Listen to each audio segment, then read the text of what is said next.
If you get your hands on the Caravanning Australia Winter Edition 2022, you'll see on page 134, there's an article and an ad for RFShop and all the typical questions we get for caravanners. I'm just going to run quickly through them, so just to explain a bit what we're actually trying to say, and hopefully it brings you some additional information.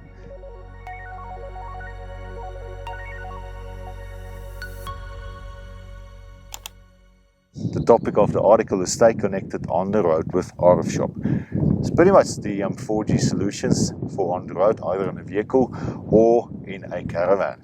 Now, of course, there's so many questions that can be discussed and answered, but to just highlighted a few in the article.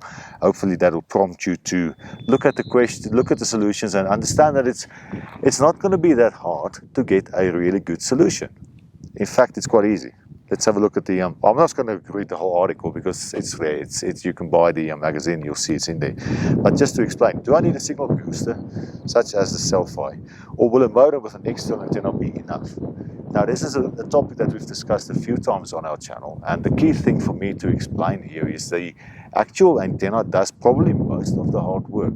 Then the antenna connects to the input of your device. If the device is a selfie, or if your device is a 4G router, does the same thing. The first stage is what we call a LNA, low noise amplifier. That always needs to happen, no matter what the device will do with the signal that comes in. It first needs to get its initial amplification, so to speak, and that is the same. So from that perspective, it doesn't matter. You need to look at your needs. So your need is specifically to look for voice. That means making phone calls is the most important thing, or staying connected through the phone network. A booster is really a good idea.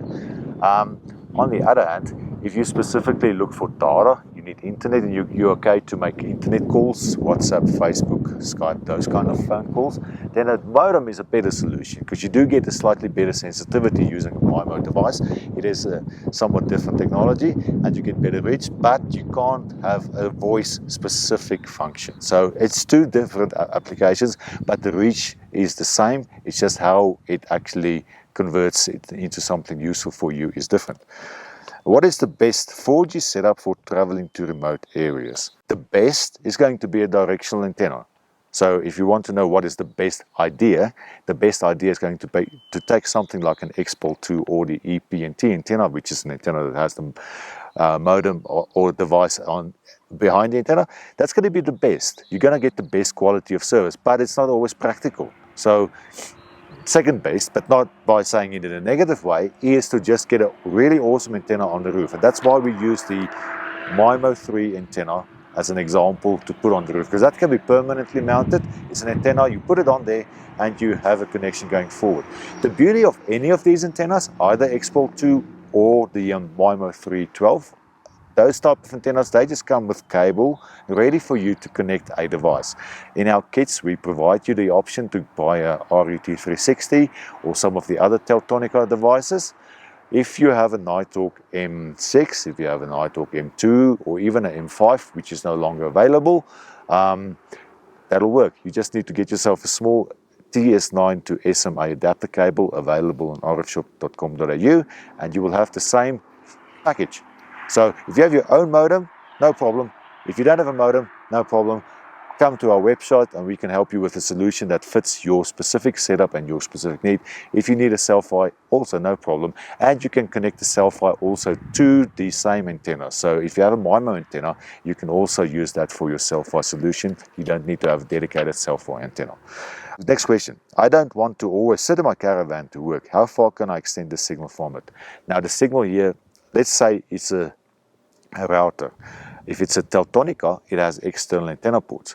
External antenna ports means you can do something else with it if you need to. So you can put a little directional antenna on there. They are only $20 to $30, and that can force the signal into that direction of where you plan to sit, which is going to be awesome. Or the antenna by itself for the Teltonica is actually really good, so you can expect to definitely sit outside your caravan. I would be surprised if there's no Wi-Fi in your immediate vicinity. The one negative drawback kind of situation I have with the Nighthawk is this case, because it doesn't really give you a really good Wi-Fi antenna, and it also doesn't give you an option to do anything about it. So if you use a Nighthawk, it is what it is. You can buy, and I mentioned this here, a little extender type of device. So Alpha has a tube 2HP, so you can actually build another extender network to get further. You could buy something such as the Cam Pro or the Shed Link that we have on our website as well. But I think that gets too complicated. That's more for house installations and permanent setups. If you ask my opinion, if you really want to be sure you get Wi-Fi on the outside, use one of the Teltonica devices with the external Wi-Fi antennas through that medium. Next question, how much will a good setup cost? Well, that's something that's here. You can go to our website, rfshop.com.au, and look at the latest kits. What we printed here was, of course, relevant when we submitted the actual article for publication. We said that a basic Caravan kit, which is a very basic buck antenna, plus a nice RUT 360. It's $445 Australian dollar. The remote kit is $895, which is actually a bit of an extended kit. There's a lot of in-betweens, and there's also a lot of customization options. So go to our website, rfshop.com.au, if you want to see what options are available, what could work best for you. Thanks for watching. See you on the next video. Subscribe to our channel, and if you have any questions, let us know in any comments below, or contact us through our website, rfshop.com.au. Thanks for watching. See you again soon. Bye-bye.